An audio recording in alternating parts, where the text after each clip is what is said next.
everyone, ito po ang inyong lingkod, si Pastor Wel Camia mula po dito sa Winnipeg, Manitoba, Canada. Welcome po sa Winnipeg Unida Christian Church Online Worship Service. I would like to invite all of you to please stand for our call to worship. Come, all who are thirsty, says Jesus our Lord. Come, all who are weak, taste the living water that I shall give. Dip your hands in the stream, refresh body and soul. Drink from it, depend on it, for this water will never run dry. Come, all who are thirsty, says Jesus our Lord. Let us remain standing for our affirmation of faith. I believe in God, the Father Almighty, creator of heaven and earth. I believe in Jesus Christ, God's only Son, our Lord, who was conceived by the Holy Spirit, born of the Virgin Mary, suffered under Pontius Pilate, was crucified, died, and was buried. He descended to the dead. On the third day he rose again. He ascended into heaven. He is seated at the right hand of the Father, and he will come to judge the living and the dead. I believe in the Holy Spirit, the holy universal church, the communion of saints, the forgiveness of sins, the resurrection of the body, and the life everlasting. Amen. You may now be seated. Let us bow our head and let us pray. Ama naming Diyos na makapangyarihan, gusto po naming itaas ang iyong dakilang pangalan. Gusto po naming ipaabot sa iyo ang haleluya bilang alam naming mataas na antas ng pagpupuri at mataas na kataga ng pagluwalhati sa iyong pangalan. Kinikilala namin ang iyong kabutihan noon, ngayon at hanggang bukas. Kinikilala namin kung papaano mong iniingatan ang aming mga buhay, ang aming mga puso, ang aming mga kaluluwa. Ina-acknowledge namin ang iyong soberenya sa aming mga buhay at sa buong pagkatao.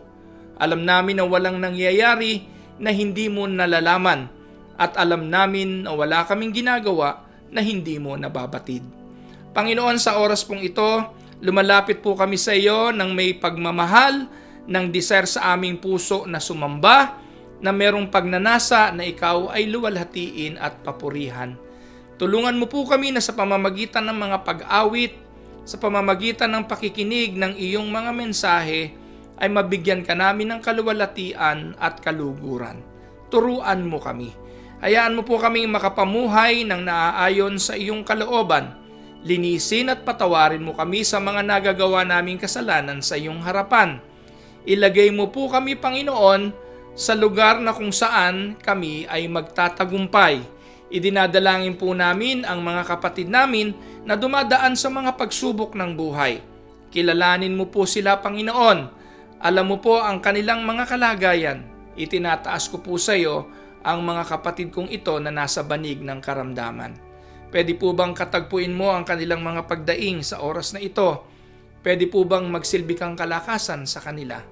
Kaawaan mo po, Panginoon, ang aking mga kapatid na ito, at kung ano pa man po ang layunin mo sa pamamagitan ng mga karamdamang ito, mangyari po ang iyong kalooban. Lord, itinataas ko rin sa iyo ang mga may pangangailangan, lalo na po sa financial na bagay, sapagkat sa pandemyang meron kami ngayon, marami po sa amin ang maaaring nahihirapan sa larangan ng financial. Pero still, we trust you, Lord. We believe that you are a God who knows our needs and you are going to supply it according to your riches in glory. Inaangkin po namin ang katotohanan na ikaw ang Diyos na nagmamahal at hindi nagpapabaya. Ikaw po yung Diyos na magbabantay at ang mabuting pastol na kakalinga sa buhay ng iyong mga anak. Amin din pong idinadalangin ang mga nagkukulang ng karunungan na pagkalooban mo ng karunungan upang makapagpasya ng tama sa mga desisyong kailangang gawin sa araw-araw.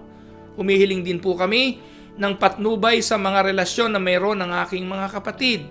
Ikaw po ang alam kong nagbuo ng bawat tahanan. Ginawa mo pong magtagpo ang babae at lalaki na mga naging mag-asawa sa buhay upang sila'y pagpalain at paalwanin ang kanilang mga buhay. Hindi po aksidenteng makatagpo namin ang aming mga asawa. Hindi po aksidenteng magkaroon ng anak ang aming mga pamilya. Lahat po ito, Panginoon, ay bahagi ng iyong mabuting plano sa aming buhay. Tulungan mo kaming pahalagahan ito. Tulungan mo kaming alagaan ang mga relasyong ito. Tulungan mong maging responsable kami bilang mga magulang sa aming mga anak. Tulungan mo rin po, Ama, ang aming mga anak at itulak silang maging mga masunurin sa mga magulang. Iyo po nawang bantayan ang kanilang mga pangarap. Gawin mo po silang mga responsabling, mga mananampalataya sa iyo.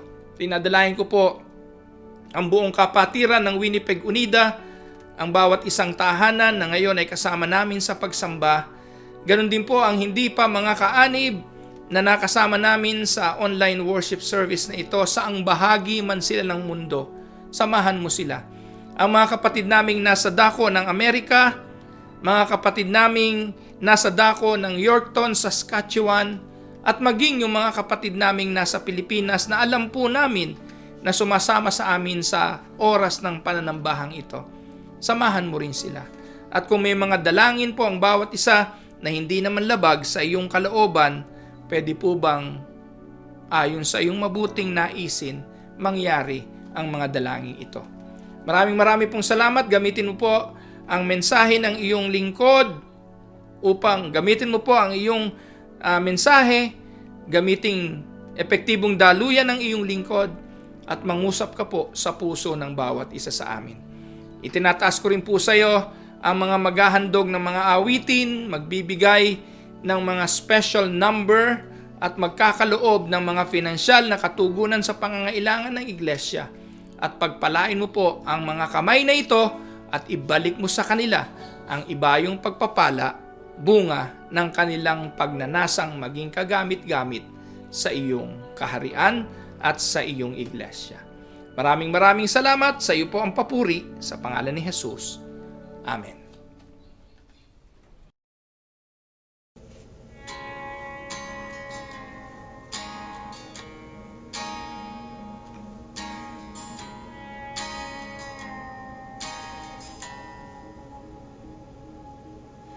Light of the world, you stepped down into darkness. Open my eyes, let me see beauty that made this heart adore you. Hope of a life spent with you. Here I am to worship, here I am to bow down, here I am to say that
to see my sin upon that cross.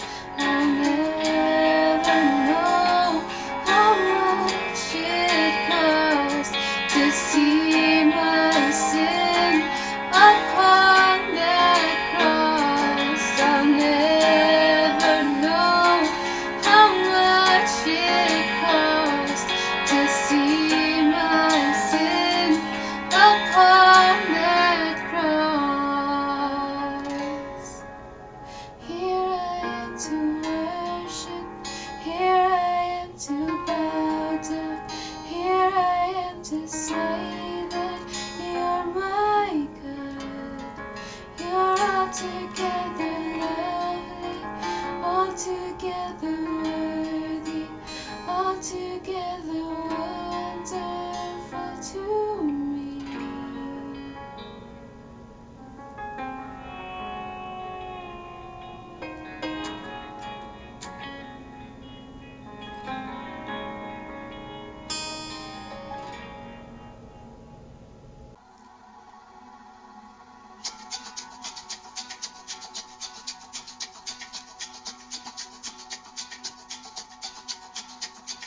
Open the eyes of my heart, Lord. Open the eyes of my heart. I want to see you. I want to see you. Open the eyes of my heart, Lord. Open the eyes of my heart. I want to see you. I want to see you. To see you high and lifted up, shining in the light of your glory. Pour out your power and love as we sing holy, holy, holy. Open the eyes of my heart, Lord. Open the eyes of my heart. I want to see you. I want to see you. Open the eyes of my heart, Lord. Open the eyes of my heart. I want to see you. I want to see you. To see you high and lifted up, shining in the light of your glory. Pour out your power and love as we sing holy, holy, holy. High and lifted up, shining in the light of your glory. Pour out your power and love as we sing holy, holy, holy. Holy, holy, holy. Holy, holy, holy. Holy, holy, holy. I want to see you. Holy, holy, holy. Holy, holy, holy. Holy, holy, holy. I want to see you. I want to see you. I want to see you.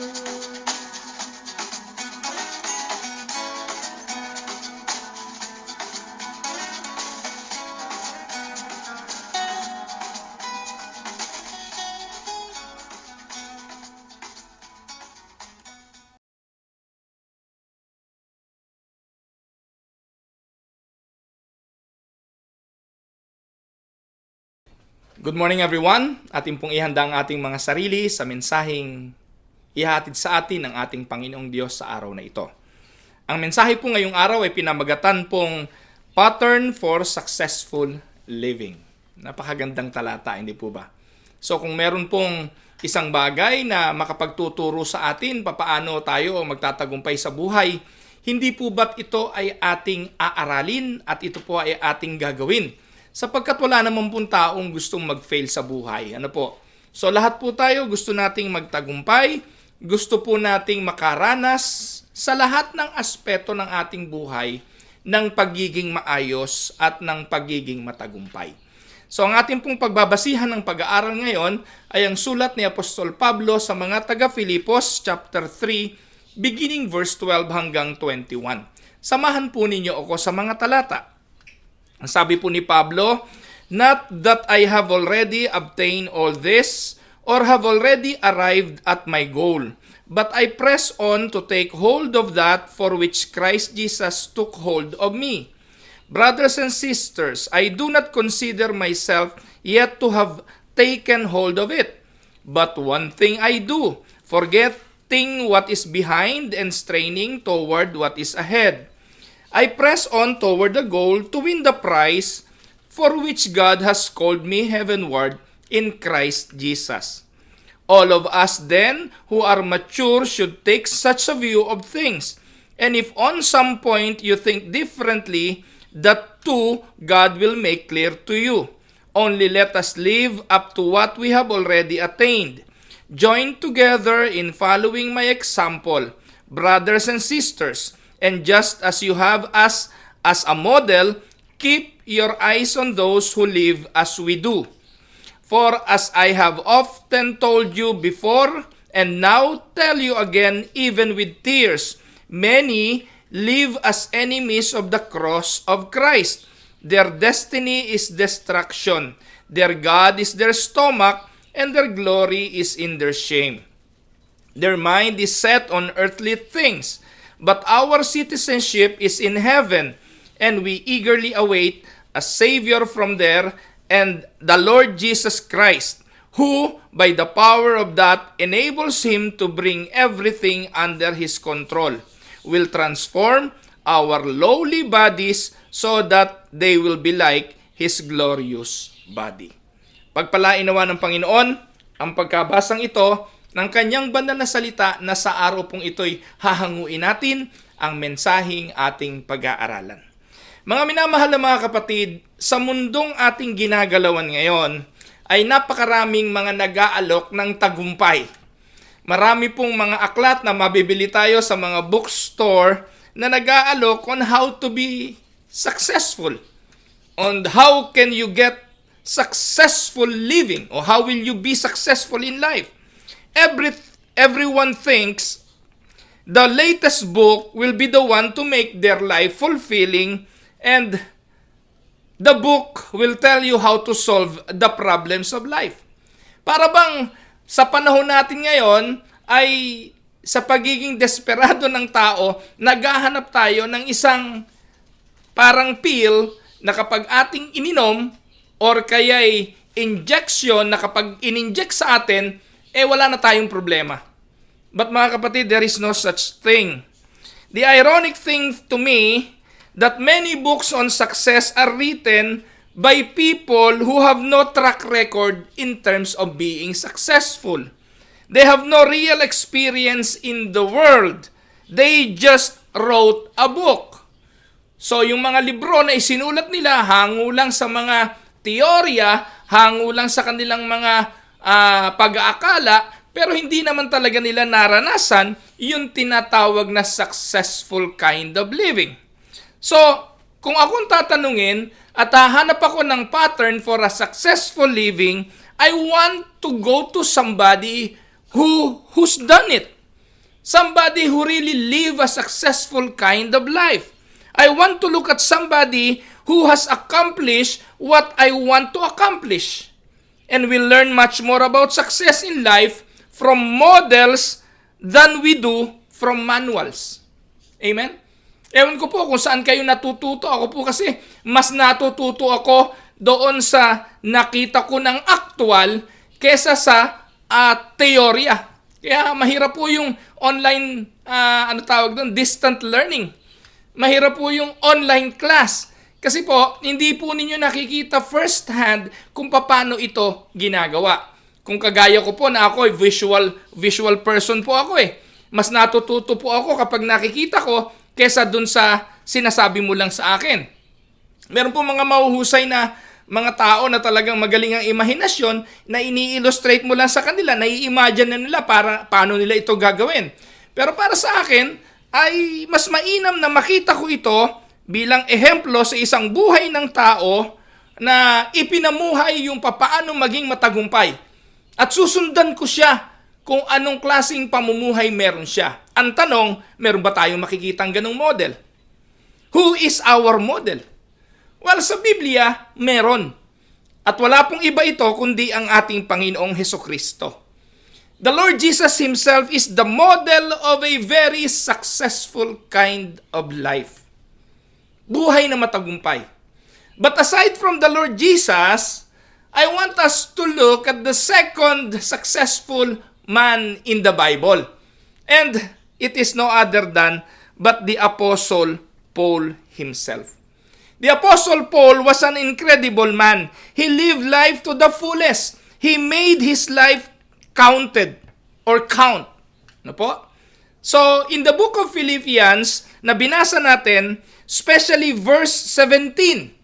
If you are going to look at verse 17, mababasa po natin dito yung autobiography ni Apostol Pablo. Sa first 11 verses ng Philippians chapter 3, mababasa natin yung pagpapakilala niya sa kanyang sarili, yung autobiography niya, at sa verse 17 naman, ay nagpapakita ito ng kanyang pamumuhay. Yung naising niya na ang buhay niya ay maging example sa kanyang mga kapatid. From it we can see the model for successful living. The Apostle Paul even encourages us to follow him. Ganun po siya kakumpiyansa sa kanyang sarili at gusto niyang gamitin ang kanyang sarili bilang example ng kanyang mga tagasunod. Mga minamahal na mga kapatid, ako po'y matagal ng panahong pastor. Pero never ko pong ininsist ang aking sarili para mag-mentor sa iba. Never ko pong sinabi sa kahit sinong pastor, sa kahit na sinong tao na halika at ime-mentor kita. Hindi ko po yun ginawa. Kasi marahil wala pa akong ganong kumpiyansa, wala akong ganong confidence na sabihin na sundin nyo buhay ko. Gayahin ninyo ako. Ituturo ko sa inyo paano maging matagumpay. I don't have such confidence like Paul. Kaya po mga kapatid, sa araw na ito, gusto ko pong aralin natin ang buhay ni Pablo at baka dito, bigyan tayo ng kumpiyansa na makapamuhay katulad niya upang tayo man ay masabi natin sa iba na follow my example.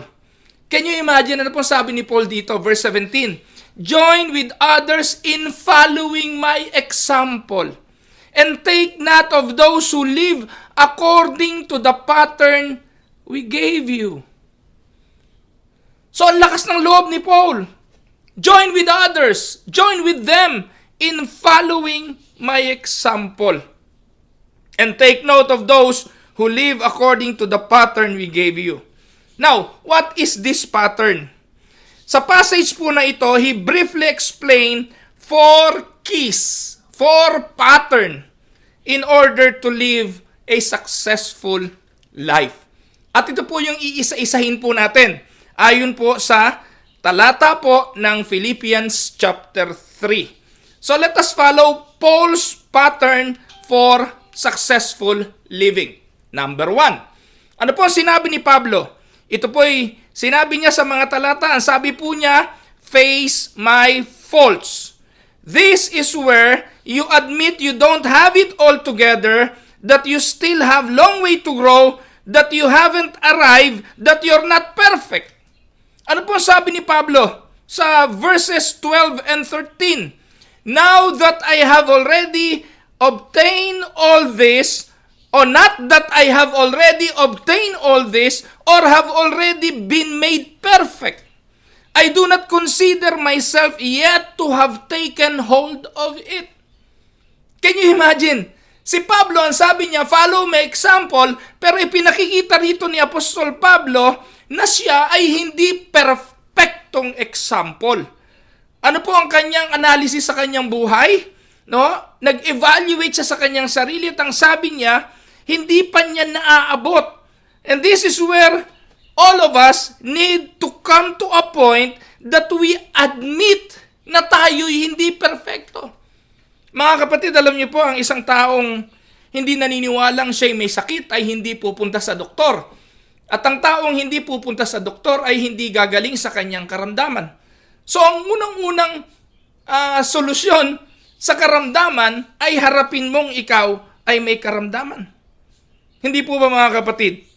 So anong dapat gawin? Kagaya ni Apostol Pablo, let us do an inventory of our life.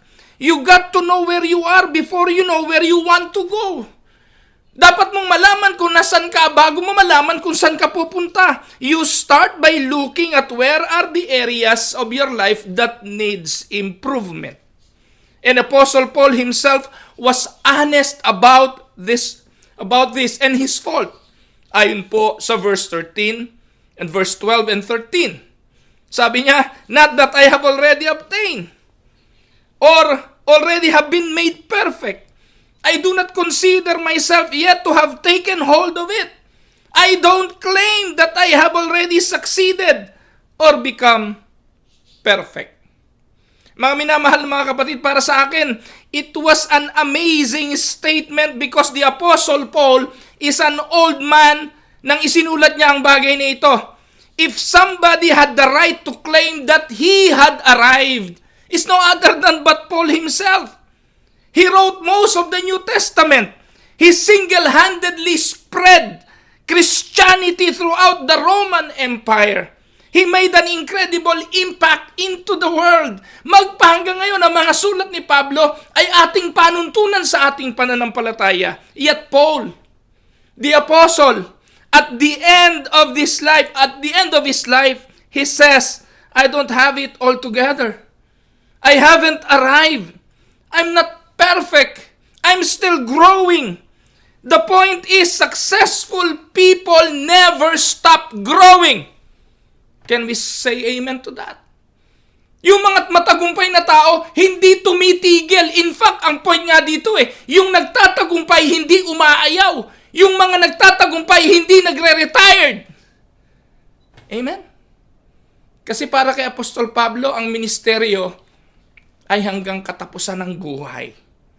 Sinasabi niya na I'm still growing. The point that I would like to give reiteration is successful people never stop growing. They are always developing. They are always growing. They are always expanding. They are always learning. Even when he gets to be an old man in prison, he says, I haven't arrived. Sa panahon natin ngayon, parang mga pastor, no? Parang naabot na nila ang langit. Parang naabot na nila ang lahat. And this is very contrast to people of today. Many Christians will give you the impression that they never have any problems. They give you the impressions that they have arrived. They give you the impressions that they are sinless, perfect, no problems or doubts. Mga kapatid, pag ganun po narinig ko sa mga mananampalataya at sa mga pastor, hindi maialis na ako po ay kilabutan sa aking mga narinig. Because I believe that the longer I grow as a Christian, the more acutely aware that I am of my own inadequacies. That I have limitations. That I have weaknesses and I have faults. Rather than saying, look how far I've come, I have to say, look how far I have to go. Si Apostol Pablo, meron na siyang right para magmalaki. Meron na siyang right para magmapuri. Meron na siyang right para itaas ang kanyang sarili. Pero ang sabi ni Pablo, kulang pa ako. Nagpapatuloy pa ako. At sinabi ni Pablo, this is the starting point for successful living. To face your faults, be honest, and do an evaluation. Mga kapatid, kumusta po ang buhay natin? Sa lahat ng larangan ito. Kumusta ang ating tahanan? Kumusta po ang ating trabaho? Kumusta ang ating karir? Kumusta ka kapatid sa pag-aaral mo ngayon? Kumusta ka sa lahat ng estado ng iyong buhay? Do an evaluation. At ang sabi ni Pablo, sa pag-evaluate niya ng buhay, Sabi niya, I have to face it. I have to face my faults. Ano po? Sabi niya, hindi ko pa naaabot ang lahat. Sabi nga ng Proverbs 28 verse 13, ano po ang sabi diyan? You will never succeed in life if you try to hide your sins. The question, no, sabi diyan, whoever conceals their sins does not prosper, but the one who confesses and renounces them finds mercy. Kaya habang hindi natin inaamin, hanggat di tayo naniniwala na tayo mahina, hanggat di tayo naniniwala na meron tayong problema, paano tayo aasenso? Paano tayo magtatagumpay? Paano tayo lalago? If we keep on denying that we have a need, then how we will become successful? So we need to confess them and give them up, then God will show mercy to us. Successful people are honest about their faults. Transparency is a mark of emotional maturity. Because being transparent, you will become vulnerable. Kaya yung iba nagtatago eh. Kaya yung iba hindi umaamin. Kaya yung iba takot mag-testimony. Kaya yung iba hindi nagkukwento ng kanilang buhay. Bakit? Sa pamamagitan ng paglalahad ng buhay mo, you will become vulnerable. Kinatatakot ng iba ito. Alam niyo po, kilala niyo ang Pastor El Capillar. If there is one thing that I do admire our pastor, is his become transparent about his life, about his weakness. Inamin niya yung kanyang mga kahinaan, inamin ni Pastor El yung mga pagkukulang niya sa kanyang asawa, yung pagkukulang niya sa kanyang mga anak, at ang pagkukulang niya sa Diyos. He became vulnerable. Pero alam niyo po mga kapatid, by being transparent, he become honest. At sa pamamagitan nito, God have mercy on him. Ano po? The one who confess and renounce them find mercy. At ito po mga kapatid, ay nagbibigay ng kapangyarihan. Nagbibigay ng kapangyarihan para harapin anuman ang hamon ng buhay. Amen? So, ang tanong, the question you ought to ask yourself is, where do I need to do or to change? Where do I need to change? Saan kailangan ng pagbabago? Saan kailangan ng paggamot? Saan kailangan ng solusyon upang magtagumpay? So I want you to take a personal inventory. No? We are good at inventorying other people. Tama ba yung term na inventorying? We are good on making inventory on other people. Siguro mas tama yon. Pero yung sa ating mga sarili, iniiwasan natin ito. Madalas, sinasabi natin sa iba, ito ang kailangan para magtagumpay ka. Ito ang baguhin mo para magtagumpay ka. But what about ourselves? Paano naman tayo? Huwag natin pakialaman yung iba mga kapatid. Sa oras na ito, kagaya ni Pablo, tayo ang umamin sa ating mga sarili at tayo ang mag-inventaryo. Number 2. Pattern for successful living according to St. Paul. Number 2, let go of your past. Let go of your past. Stop being manipulated by your memories. Verse 13. Ang sabi po ni Pablo, this one thing I do. This one thing I do. This is a focused intention. Ito po yung intention ni Apostol Pablo sa kanyang buhay. One thing, ibig sabihin, it is an utmost important. Ano po? A desire to do something. And this is one thing that is very important to him. Ano daw yon? No? Letting go of the past. One thing I do, forgetting what is behind. Paul says if he is going to be all God wants him to be, he's not going to waste more time on yesterday. Yesterday is gone. It is past. And the past is past. Amen? Sabi ni Pablo, nagkamali ako. Inamin niya yung kanyang fault. Inamin niya yung kanyang failure. Pero dahil may mga bagay na nangyari na nasa kalipas at ito'y nakalipas na, ang ginagawa niya ngayon, I let go of those things. It is gone. It is past. I let go of my guilt. I let go of my grief. I let go of my grudges. I let go of the past so I can get on with the present. Mga kapatid, success involves learning to forget. Sabi nga po ng iba, yung mga nasaktan, move on din pag may time. Kalimutan na ang nakalipas. Si Isaias may paalala rito Isaiah 43 verse 18. Ang sabi po ni Isaiah, "Forget the former things. Do not dwell on the past. See, I am doing a new thing." Minsan kaya hindi tayo magtagumpay. Tinatalo tayo ng mga memorya ng nakalipas Tinatalo tayo ng mga grudges ng nakalipas. Tinatalo tayo ng sama ng loob ng nakalipas. Tinatalo tayo ng mga guilt ng nakalipas. Nakalipas na nga po yun. Dapat yun, tapos na. Pero ganong karaming mga tao ang hindi magtagumpay sa buhay, bunga ng mga bagay na nangyari kahapon. So, how do you forget? Ano po? Isn't it true our brain stores everything you have ever done? Parang computer yan Nandyan naman lahat yan. Kaya lahat ng sakit, lahat ng sama ng loob, lahat ng mga bagay na nangyari kahapon, nandyan naman lahat yan Anytime ready for retrieval.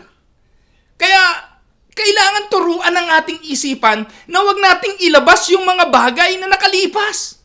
Kahit na nga po yung tagumpay ng nakalipas. Kasi po, yung tagumpay ng nakalipas ay magiging dahilan din para wag tayong magpatuloy. Nakakakripol ang pagiging matagumpay kahapon, hindi po ba?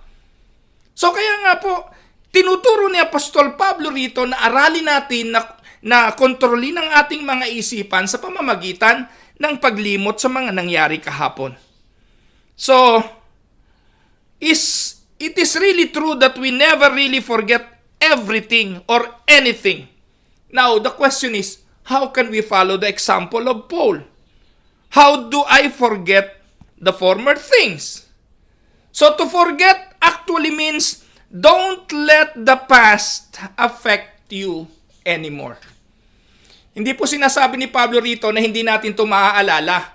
Pero ang point po rito ng argumento, kapag dumating at sumagi ito sa ating isipan, huwag na nating hayaang maapektuhan tayo nito.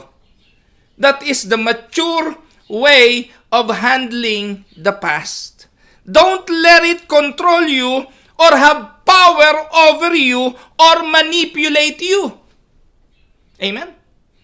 Marami pong mga tao ang namumuhay sa kahapon at dahil sa mga bagay na nangyari kahapon, may mga opportunity para magtagumpay, may mga opportunity para mabago ang takbo ng buhay, pero dahil sa kahapon, naging lumpo sila sa pangkasalukuyan. Successful people learn from the past without dwelling on the past. There's a big difference, mga kapatid. Successful people learn from the past, and once they learn, they let go and they move on. Amen? They don't keep hounding themselves about the past. Alam niyo, it's human nature. We tend to remember things we should forget, and we tend to forget things we should remember. Di po ba? Bakit nga ganun? Yung mga bagay na gusto mong alalahanin, minsan hindi mo maalala. Pero yung mga bagay na gusto mong kalimutan, yun naman ang lagi mong naaalala. We hold on to the cruddy garbage. Cruddy garbage. Those memories we should let go of, and we tend to forget the things that we should remember. Halimbawa, yung lesson, mga kapatid, tatanungin ko kayo, ano mensahe ng linggo? Sige nga po, ilan kaya ang makakaalala ng mensahe ng linggo? Ilan kaya ang makakaalala nung verse na lang nung linggo? Di ba? Hirap, no? Yung iba sa inyo, magbududut-dut ngayon ng cellphone, titingnan yung nakalipas na YouTube video natin para maalala ko ano yung mensahe. Bakit nga ganun? Ang dali nating makalimutan yung mga bagay na dapat nating tandaan. Pero bakit naaalala natin yung mga bagay na dapat nating kalimutan? That is human nature. So anong dapat gawin? 2 things you need to forget if you are going to follow Paul's pattern. Ano daw yun? 1, you need to forget your failures. You need to forget your failures. Inamin naman ni Pablo na siya hindi pa nakakarating sa destinasyon. Inamin naman ni Pablo na meron siyang mga kakulangan pa, meron siyang mga inadequacies, pero ang kanyang ginagawa, bahagi yun na nakalipas at kinakalimutan niya na ito. So ito rin ang hamon sa atin. Para makapamuhay tayo na may katagumpayan, forget your failures. So many Christians are continuing to rehearse things in their heart that God has long since forgiven and forgotten. Kung ang Diyos nga, sabi nga, kinakalimutan na ang mga bagay na ating ginawang kamalian. Kinakalimutan niya ang mga kasalanang ating ginawa. Pero tayo, ba't di natin makakalimutan? No? Maraming mga tao, they won't forgive themselves. They are holding on to the past. At alam niyo po mga kapatid, Satan's favorite desire and pastime is to paralyze us with the past. Satan is good on manipulating us with the memories of the past. And most of the time, kaya tayo nagiging malulungkutin, kaya tayo nagiging mga talunan, kaya po tayo nagiging crippled because we dwell in the failure of the past.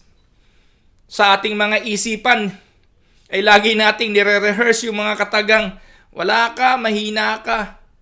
Wala ka, hindi ka na makakapag-asawa. Hindi ka kasi maganda. Wala ka, hindi ka gwapo, hindi ka na magkakaasawa. Busted ka na naman. Nire-rehearse natin sa ating mga isipan ang mga bagay na ito, ang mga failures of the past. Hindi ka matatanggap sa trabaho. Hindi ka magtatagumpay. All those negative things in our minds. All those failure of the past. At dahil doon, natatakot na tayong sumubok. Sabi ni Apostol Pablo, I learned to forget the past. He doesn't sit around beating himself, filling himself with self-condemnation for mistakes. Alam niyo po, everybody has blown it. Everybody failed at some point. We have things in our past that we regret. And the Apostle Paul, of all people, probably had many regrets that could have haunted him. Can you imagine, sa pagpatay ng unang martir na Kristiyano, saksi siya. At kung iyon ang pagbabasihan niya ng pagsunod sa Panginoong Jesucristo, napakahirap aminin niyo sa kanyang sarili. Na ang unang mga mananampalataya ay pinersecute niya, isinumbong niya, isinuplong sa mga otoridad. Kaya napakaraming niyang mga bagay sa nakalipas, failure of the past, na kailangan niyang limutin. The Bible says, in his before Christ experience days, he was a persecutor of the church. He hounded people who were believers. He held the coats of the men who stoned Stephen, the first martyr, and probably enjoyed it, watching Stephen being martyred. The Apostle Paul faced his faults and forget the former so he could go on with life. Kung hindi ito ginawa ni Apostle Pablo, sa tingin nyo kaya, nasa atin ang kanyang mga sulat ngayon? Tandaan niyo mga kapatid, nothing you ever do will change your past.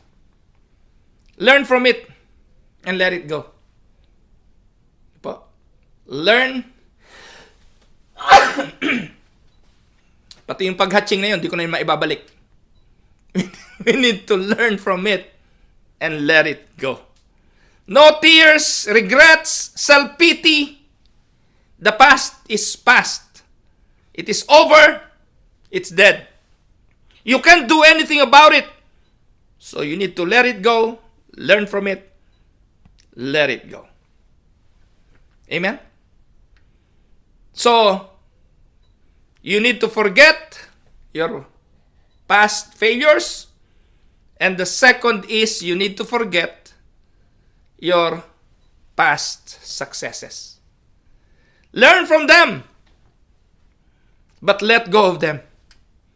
Kung paanong dapat kalimutan yung mga failures, yung mga tagumpay kailangan ding limutin. Because it is so easy to rest on your laurels, to live in the past, to base your security on the past performance. and to think I've got it made. Ito yung mga good old days. Pero tandaan niyo, even the good old days are done with it. We need to let go of it. Alam niyo po, ang problema ng mga success in the past is that it tends to make you complacent and it fills you with pride. Dahil sa akin yan, kaya nagkaganyan yan. Ako ang dahilan, kaya tayo nagkaganito, kaya meron ito. Kaya ako nakabili ng bagong bahay, kaya ako may bagong kotse, kaya nagtagumpay yung mga anak ko dahil sa akin yan. Mga minamahal na mga kapatid, huwag niyong kakalimutan. Lahat ng meron tayo sa buhay, ministeryo man o personal nating buhay, lahat yan biyaya ng Diyos. Wala tayo sa ating mga sariling kakayahan. Pati ang lakas na meron tayo ngayon, biyaya din yan ng Diyos. Kung may maganda ka man trabaho ngayon, biyaya yan ng Diyos. At huwag niyong kakalimutan, mga kapatid, yung tagumpay ng kahapon, tapos na yon. And do not dwell on that. Why? Because the result of dwelling in the past successes will be complacent and will fill you with pride. Then you will stop growing and learning and you are going to fail. Sabi po ng Luke chapter 9 verse 62, ang sabi po ng talata, Jesus said, anyone who starts to plow and then keeps looking back is no use for the kingdom of God. You cannot drive a car looking in the rearview mirror. You cannot run a race looking backwards. You've got to let go. Amen? So, the good old days are done. Let it go. Sabi ng Luke 9:62. No? Jesus said, anyone who starts to flow and then keeps looking back is of no use for the kingdom. Now, the question becomes, what memory do I need to let go of? Anong mga memory ang dapat kong i-let go? Memory of failures, memory of success. Ano man yan mga kapatid, sabi ni Pablo, let it go of the past. Pangatlo, focus on the future. This is very important. Number 3, focus on the future. Sabi nga, if all you do is forget the past, you may have amnesia. Di po ba? Kapag wala na po tayong ginawa kundi kalimutan yung nakalipas, yung mga taong ganun, yung may amnesia. That doesn't make you successful. So successful people are goal-oriented. They focus now on the future.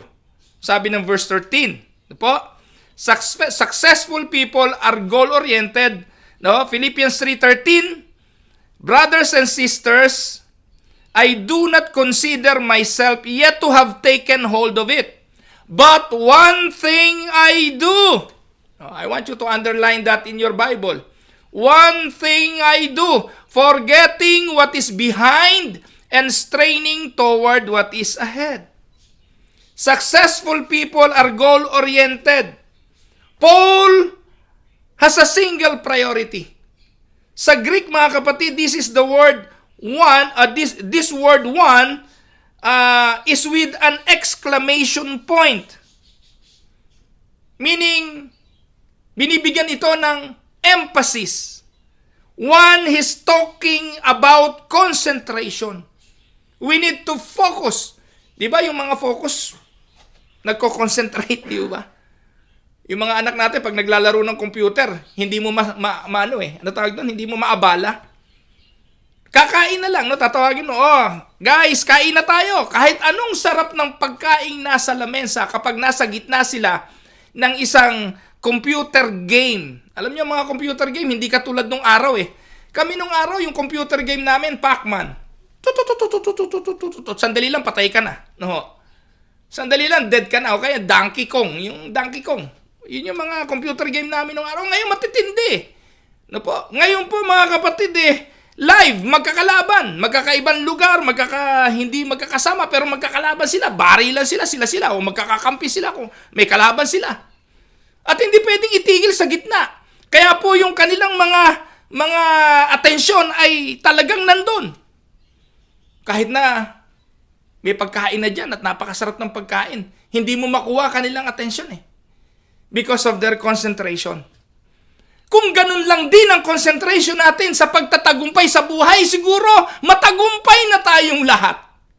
Kung ganun din ang abilidad ng concentration na ibibigay natin sa larangan ng mga bagay na magtutulak sa atin sa tagumpay, and then, siguro lahat tayo matagumpay. Hindi po ba mga kapatid? Pero, alam niyo po yung Jack of all trades, ang tawag ng iba, master of none. Most people are spread out too thin. Hindi ubra yun. Alam niyo po mga kapatid, nung araw na ako po ay nagwo-work secularly bilang medical representative, ang akala ko po ang galing-galing ko. Akala ko po ang husay-husay ko kasi nagmumultitasking ako Yung pong 24 hours ng buhay ko ay divided into 3 categories. Trabaho, pamilya, ministeryo bilang pastor. Sa una, okay Kaya. Kasi bata pa ho ako Alam niyo po ba na sa loob ng 1 linggo, hindi lang ho 7 beses ako nagsisermon nung kabataan ko bilang pastor. Kaya po tanggap lahat ng invitation, tanggap lahat ng speaking engagement. At bilang medical representative, halo ko po lahat ng area ko. Walang doktor na nakakalampas sa akin. Lahat ng mga butika, kaya kong puntahan yan. Ang sipag ko At isa pa lang ang anak namin noon, si Yanyan pa lang ang anak namin noon, okay naman kami noon. So medyo may problema lang ako ng konti noon kay Dang sapagkat doon kulang na yung attention ko sa kanya. Pero in the long term, in the long run, para na po akong juggler.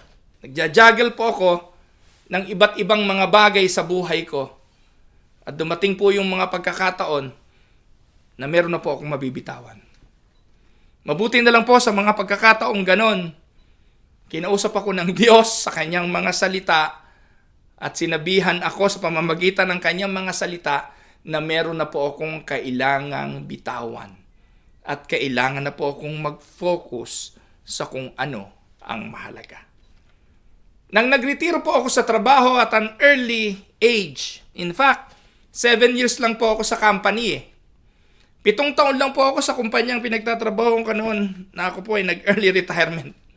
Can you imagine? 7 years pa lang, I was only 29 years old, nagretiro na ako Retired from my secular job. Alam niyo po kung magkano nakuha ko sa company ng mga panahon na yon? 7 years of service, I think wala pang 70,000 pesos Wala pang 70,000. Ang tanging na bili ko po doon sa retirement payment na natanggap ko sa kumpanya noon ay isang owner type jeep na binili ko kay Ate Ina Bartolome. Yung kanyang owner type jeep, hindi ako nagkakamali, tila 40 or 50,000 ko ba nabili sa kanya yon, yung jeep na yon.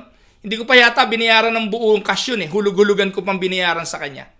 Yun po yung unang sasakyang personal na meron ako. Owner type jeep. At yun po. Simula po noon, nagdesisyon ako, nakalimutan na ang nakalipas. Kalimutan na ang pagtatrabaho sa sekular at mag-focus na sa pagtatrabaho sa ministeryo ng Diyos dahil doon ako tinawag. Noong mga early years ng amin pong pagiging full-time sa ministry, hinanap-hanap ko po ang komisyon. Hinanap-hanap ko po ang kita. Ang malaking kita pagdadating ng sweldo bilang medical representative. Alam po yan kung naging medrep ka, 3 ATM namin.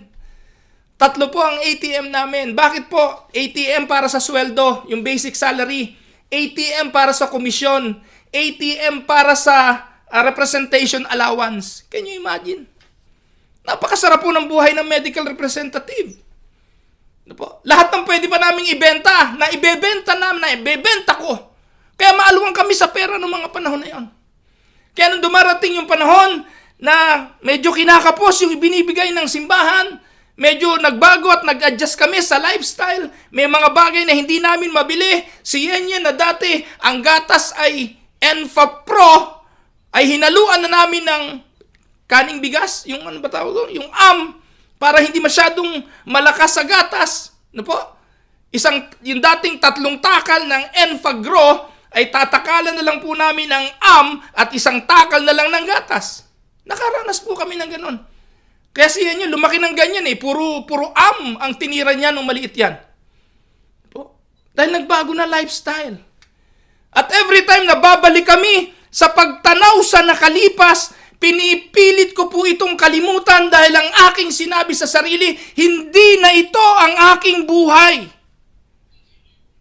Ito po'y importante sa pagtatagumpay. You need to find out what counts. And the Apostle Paul is talking about the power of concentration. You need to be focused on what God wants you to do. At simula po noon, hindi ko na tinanggal ang focus ko sa ministry. Dumating ako sa Canada. Alam niyo po ba ngayon mga kapatid? Pwede po akong pumasok sa kahit anong trabahong gusto ko. Pwede po akong magtrabaho. Nobody can stop me from working. As long as nagagampanan ko ang tungkulin ko sa simbahan bilang pastor, who can stop me? Nobody. Kaya ko pong magtrabaho, kaya ko pong kumita, kaya ko pong gawin yung mga ginagawa ng iba to earn dollars. But I know the Lord will not allow me to do that. Deep down in my heart, minsan may pagkatukso. Dahil kung magtatrabaho ako, makakabili ako ng isang bagong kotse. Hindi na ako mamumroblema sa winter na ang kotse ko hindi i-start. Makakabili ako ng isang kotse na tatagal ng 7 taon nang walang maintenance because it is brand new. Pero mga kapatid, alam ko, hindi naman yun ang gusto ng Diyos eh. Hindi yun ang intensyon ng Diyos para sa akin. At yun po mga kapatid ay bahagi na nilimot ko sa nakalipas and I concentrate on what is important. If a river spills over its bank, you have a marsh, a swamp. But if that river is confined between certain banks, dam it up, channel it, and it is a tremendous source of power. Tandaan po ninyo, light diffuses is powerless and weak.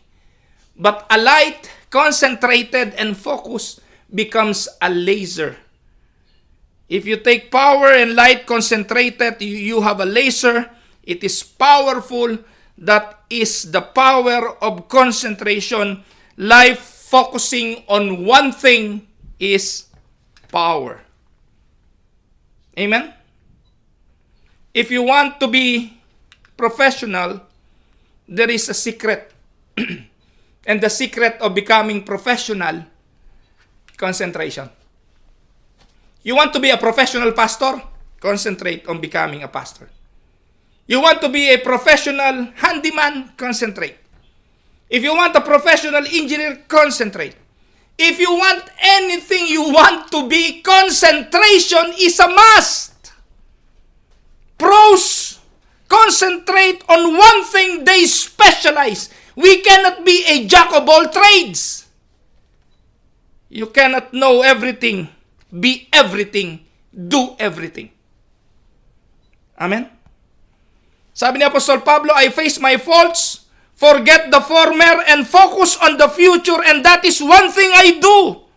I have my goal clearly in mind. Alam niyo po, less than 5% of people in the world ever write down a life goal.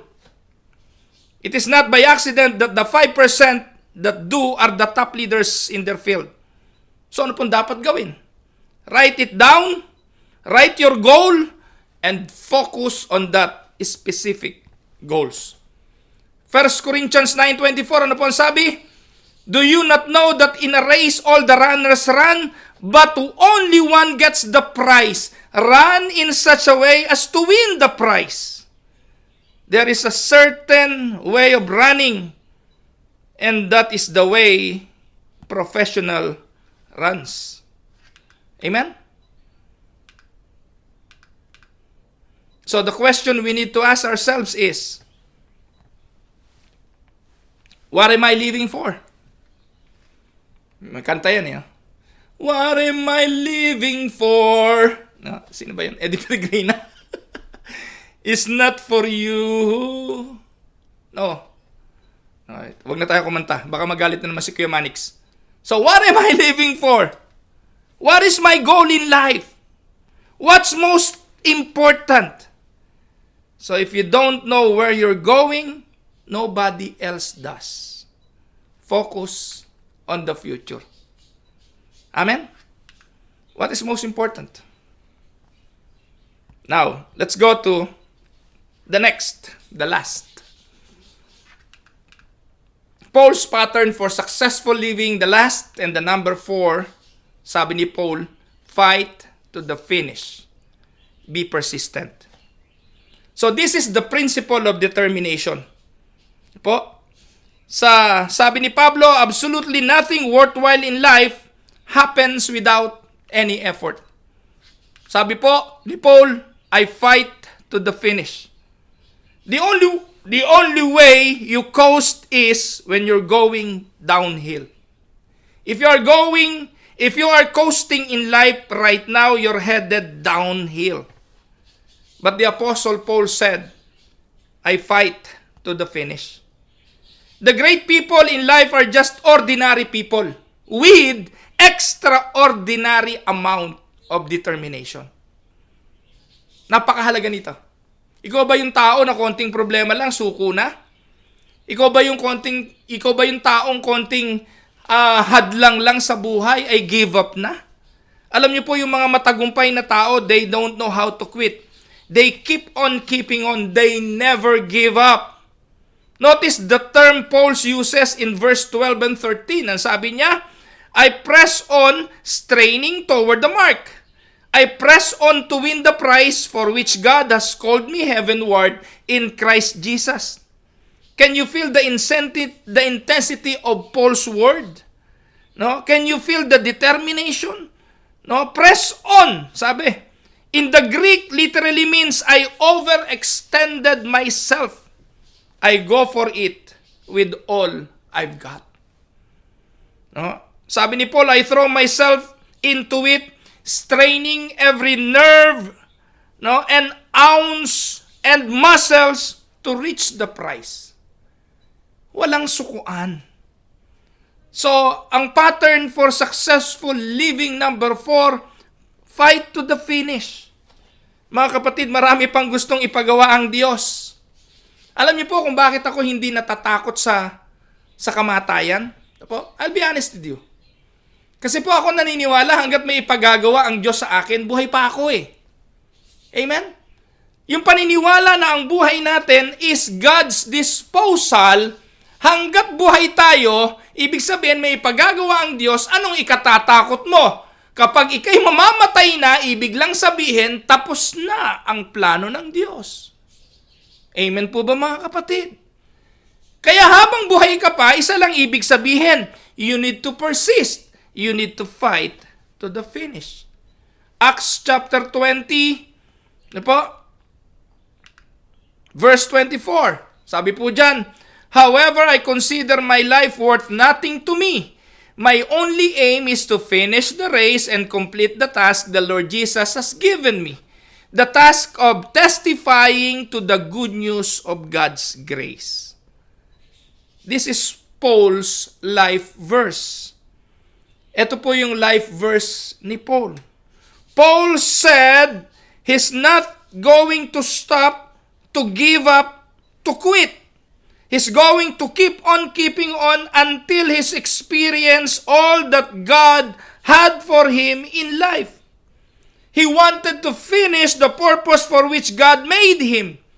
Sabi niya, He saved me and He saved you also for a purpose. Paul said he was going to finish what he started. Kumusta ka kapatid? Yung ba mga sinimulan mo ay may plano kang tapusin? Nakakalungkot. Maraming mga mananampalataya ang gagaling lang sa simula. Ang daming mga mananampalataya before may init. Ngayon sinlamig ng -50 winter sa Winnipeg eh. Wala nang kainit-init. Yung mga paglilingkod nila, sinlamig na ng yelo. Pero dito si Pablo, hanggang sa dulong bahagi ng buhay, hinahamon niya tayo. Kung gusto mong maging matagumpay, don't quit. I hate the word quit. It sounds like such a losing word. I don't like the word impossible either, because God says all things are possible. Yet the world that we have are a world full of quitters. People who cop out at the drop of a hat. They give up on their business. They give up working. They give up on their marriage. They give up on their children. They give up on their relationship. They give up on their dreams. And they give up on their ministries. They give up serving the Lord. But the apostle said, I am not going to quit. No matter what happens, I will never give up. I want God's best for my life. And I'm going to complete what He's called me to do. Mga kapatid, the last words of Paul are in the last book that he wrote. And the last book is 2 Timothy chapter 4, verses 7 to 8. Ito po ang last words ni Paul. I have fought the good fight. I have finished the race. I have kept the faith. Now there is in store for me the crown of righteousness, which the Lord will award to me on that day. More than anything else, I want to be able to say this about my life also when I die. Pag ako namatay, lahat po na nakakarinig sa akin ngayon, ang aking pamilya at ang aking mga anak, gusto ko rin po na isulat ito sa aking, cremation pala ako. Doon na lang po sa urn. O kung wala mang urn, kasi plano namin mag-asawa, isaboy na lang kami sa Red River. Pagdating ng araw, yung aming abong mag-asawa. Kung kami kukunin ni Lord. Kung sino man ang mauna sa amin, itatabi muna. Pagkatapos, pag kami parehong wala na, saka kami isasaboy sa ilog ng aming mga anak. Yun po yung bili namin sa kanila. Pero kung paano nyo man maaalala si Pastor Ruel, sana maalala nyo na lang din ako sa 2 Timothy chapter 4, 7, and 8, katulad ni Pablo, na I have fought the good fight of faith. Kaya po mga kapatid, ako po wala po akong katakot-takot sa sasabihin ng iba. Kung merong isang bagay na wala akong pakialam, ay yung sasabihin nila sa akin in regards kung papaano ako mangaral ng salita ng Diyos. I don't care what people say. As long as alam ko na yung tinitindigan ko ay salita ng Diyos at prinsipyo ng banal na kasulatan at prinsipyo ng simbahang aking pinaglilingkuran, hindi ako natatakot labanan ang sablay. Sabi ni Paul, I have fought the good fight, I have finished the race, I have kept the faith. Paul summarizes this by giving 3 suggestions. Verses 15 to 16 on how to be persistent. How do you keep on keeping on when things get discouraging? Anong mga dapat gawin when you are discouraged?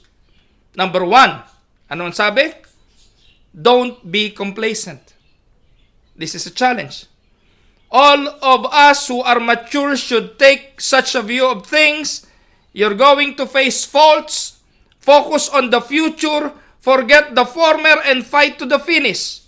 All of us who are mature will act this way. He is saying, don't become complacent.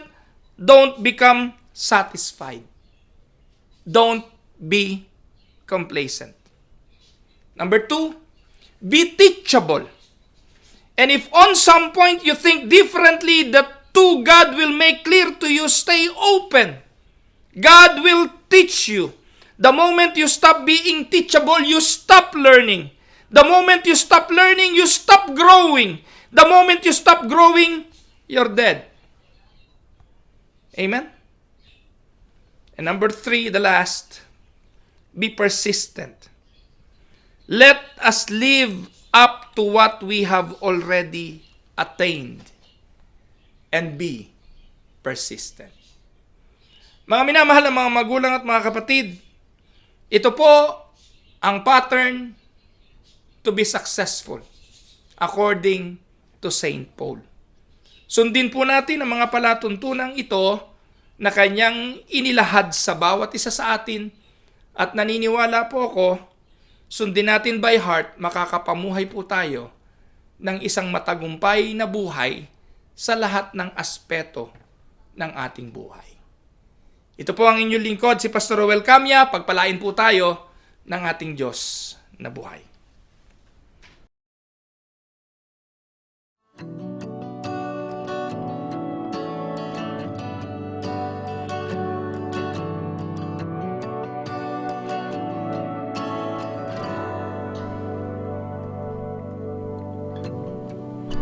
Savior, I come, quiet my soul.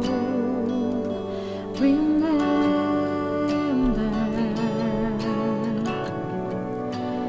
redemption's hill, where your blood was spilled for my ransom.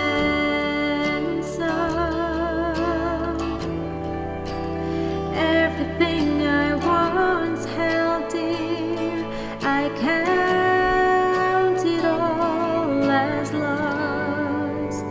Lead me to the cross where your love poured out. Bring me to my knees, Lord, I lay me down. Rid me of myself, I belong to you. Oh, lead me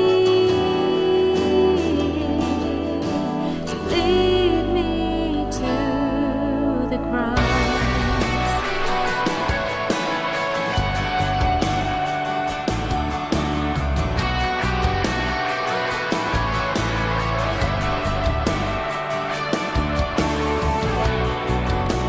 You were as I, tempted and tried.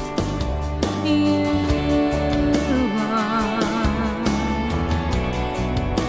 The Word became flesh, bore my sin and death. Now you're risen.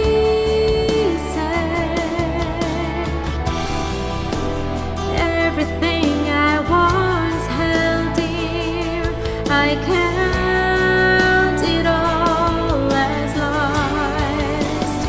Lead me to the cross where your love poured out. Bring me to my knees, Lord, I lay me down. Rid me of myself, I belong to you. Oh, lead me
Mga minamahal na mga kapatid, inaanyahan ko po kayong tumayo at sabay-sabay po nating awitin ang doxology.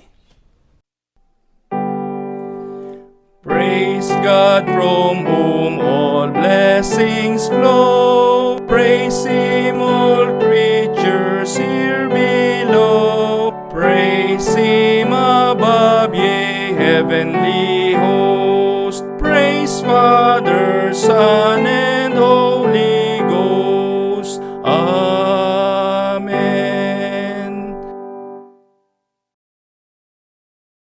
Tayo po ay tumungo at tayo manalangin. Ama naming Diyos na banal at dakila, pinupuri ka namin, Panginoon, sa mga mensahe ng awitin, pinupuri ka namin sa mga mensahe ng iyong mga salita. Itulak nawa kami, Panginoon, ang mga mensaheng ito upang makapamuhay ng naaayon sa iyong kalooban. Tanggapin namin ang paalala ng Apostol Pablo sa aming mga buhay at sa aming mga tahanan. Kinikilala po namin, Panginoon, na ikaw ang nagsalita, ginamit mo lang ang maliit mong lingkod, at nawa po maging makabuluhan ito sa buhay ng lahat ng nakinig. Sa iyo po ang lahat ng papuri, sa iyo ang karangalan, loobin mo na ang pagtataas ng kamay ng maliit mong lingkod, padaluyan ang mga kamay na ito ng iyong masaganang basbas at ng iyong bendisyon. Mga minamahal na mga kapatid, ang hindi matingkalang pag-ibig ng Diyos Amang makapangyarihan sa lahat, ang patuloy na pagliligtas ng ating Panginoong Hesukristo, ang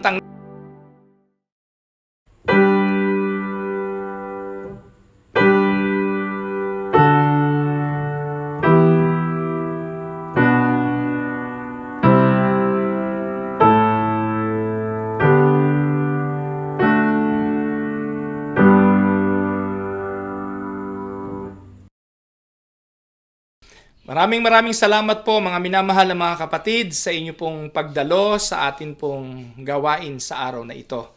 So nasa ang panig man po kayo ng mundo ngayon, ang dalangin ko po ay patuloy na pagpapala ng Panginoon ang sumainyo. Kung nagnanais po kayong makibahagi sa ministeryo ng Winnipeg Unida at kung kayo po ay wala po dito sa Winnipeg at nais nyong maging contributor sa pinansyal na pangangailangan ng simbahan, maaari po naman kayong maging kabahagi. Hindi po namin pipigilin kung nais po ninyo. Pero gusto ko pong i-announce na ang atin pong simbahan ay nagko-collect ng offering via bank. Ano po? Ang tawag doon ay direct deposit. We have a direct deposit. We have a direct deposit account. At alamin nyo lang po sa akin ang password. I will be sending it to you mga kapatid. Pero most of the members of the church alam na naman po nila kung paano ito. Pero yung mga wala pong bank access at talaga pong gustong magkaloob via tawag doon, cash or check, pwede naman po. No? Pwede nyo pong dalhin ito sa tahanan ni kapatid na Marie Cruz, ni Kuya Manix Cruz ng ating assistant to the pastor, o kaya sa inyong lingkod. Pwede po naman na kung talagang wala kayong access, pwede po namin pick upin yan na po, para dalahin sa atin pong treasurer. Pero kailangan po ito ng counter-checking ng isa sa member ng council bago po natin ito dalahin at ideposito. So marami pong salamat sa inyong patuloy na pagtangkilik at kinikilala po namin ang inyong mga katapatan mga kapatid sa inyo pong mga pagkakaloob. Sa darating pong linggo ay i-announce na po natin ang atin pong mga naging offering for the month of February. So ganun po ang ginagawa natin. Every first Sunday of the month ay inire-report po natin sa inyo yung naging offering po natin ng month na nakalipas. Kaya sa next Sunday, ito po ay ating iuulat. By the way, next Sunday po ay Communion Sunday. Gusto ko lang po ipaalala na huwag niyong kakalimutan pag first Sunday communion, ihanda po natin yung ating mga yung mga tinapay at yung katas ng ubas at sama-sama po tayong magsalo-salo sa communion kahit tayo'y magkakahiwalay bilang pag-aalala sa Panginoon. Gusto ko rin pong i-announce na every second Sunday po ng month ay nililikom po natin yung ating building fund. Baka po nakakalimutan na ninyo dahil tayo ay virtual ay hindi na po natin kinokolekta yung ating pong building fund. Sana po ay patuloy nating ipagkaloob ito, lalo nga po at meron tayong karagdagang bayarin ngayon dahil meron na po tayong sariling building. So every second Sunday of the month po iyon. So mga kapatid, gusto ko rin pong i-announce na humihingi po ng tulong ang mga kalalakihan para po sa gagawin nating paghahakot ng atin pong mga gamit na nasa U-Haul, U-Haul ba tawag doon? Sa storage rather, para dalahin sa atin pong church building. Kasi po pwede na po nating i-transfer, pwede na tayong mag-move. Siguro po by tomorrow or the next day, matatanggap na po natin yung full occupancy permit. Kasi po hanggang 23 lang yung ating interim permit. Pero tapos na po ang lahat ng inspection, and I think by Monday or Tuesday ay darating na po yung full occupancy permit natin. So ating-atin na po talaga ang 465 Atlantic at pwede na po nating gamitin yon. Nakadepende lang po talaga sa pandemic protocol kung ilan at kung papaano po natin gagamitin. But we still have a lot of things to do in our building. Kasama po doon ang pagdadagdag ng additional washroom, pagsasaayos po ng mga technical, sound equipment at kung ano-ano pa. So yun po, nayari na po natin yung mga, yung exit signs. Okay na po lahat yon in regards sa pagkuha ng occupancy permit, tapos na po lahat. So, yun po, yung gagawin natin, mga touching up na lang po para pagpunta nyo po roon ay maayos na ang lahat. So, yun po, sama nyo sa prayer. Sana po makipag-ugnayan na lang ang mga kalalakihan kay kapatid na OG Ramos para po kung sino ang available, March 6, 9 a.m., Sabado po yon. So, sa susunod na Sabado po, ang atin pong paghahakot. Ayan, gusto ko rin pong i-announce mga kapatid na ang atin pong second Sunday of the month ay celebration naman ng ikalawang taon na pagdiriwang ng pagkakatatag ng East Winnipeg Unida Christian Church. Kaya atin pong ipagkakaloob kay Pastor L ang oras ng ating pananambahan. So ang East Winnipeg po ang mag-handle ng ating worship service sa araw po na yon, second Sunday ng March. So yon, so be excited at ipag-imbita po natin ito at kagalakan na ipagdiwang natin ang ikalawang taon ng pagkakatatag ng iglesyang anak po ng Winnipeg Unida Christian Church. Ganon din po, gusto kong ipaalala ang atin pong prayer meeting every Wednesday. So dumalo po kayo, no nakaraan, ang dami pong umattend, nakakatuwa. Umaabot na po tayo ng 31. Imagine po ninyo, online online. Umaabot ng 30 mahigit ang prayer meeting. Samantalang yung ibang mga churches, ang prayer meeting nila hindi nadadaluhan yung face to face. So pero natutuwa po ako and magpatuloy lang po tayo at I will be announcing sa Facebook kung sino po yung speaker this coming Wednesday at please do come. 7:30 po yun, Winnipeg time. Ganon din po ang Tinig ng Pag-asa. Araw-araw po ito, 7:30 in the morning, Monday to Friday. Ayan. So, ang aking pong pakiusap sa inyo ay panoorin po ninyo, lalo na po yung mga nagtatanong kung ano po ang mga doktrina ng ating simbahan. Hindi nyo na kailangan magpaliwanag. I-share na lang ninyo sa kanila ang mga video natin ng Tinig ng Pag-asa and that will explain what our belief. Kaya, ginawa na po ng inyong lingkod na yung mga lesson sa Sold class ay ginawa ko na pong video sa Tinig ng Pag-asa. You can also find it on YouTube at i-share nyo po ito sa inyong mga kaibigan. So ayun po, maraming salamat. Akin po lang pakiusap na nawa po ay pagsalusaluhan ninyo ang tanghaliang ito ng masaya bilang pamilya. And i-grab pa natin ang opportunity ma-enjoy ang company ng bawat isa dahil pandemic pa naman po. At hanggat walang vaccine, ay iwas-iwas pa rin po mga kapatid sa crowded places. Follow social distancing rule at wear your mask or face shield. I don't know, hindi masyado yatang mahigpit dito sa Winnipeg. Wala po ako masyadong nakikitang nagsusuot ng face shield. Pero wag niyo pong kalimutan mag-mask. Importante po iyon. At dalangin ko ang patuloy na kalusugan, kaligtasan ng bawat isa at ang kasaganaan, pagpapala ng Diyos ang maranasan ninyong lahat.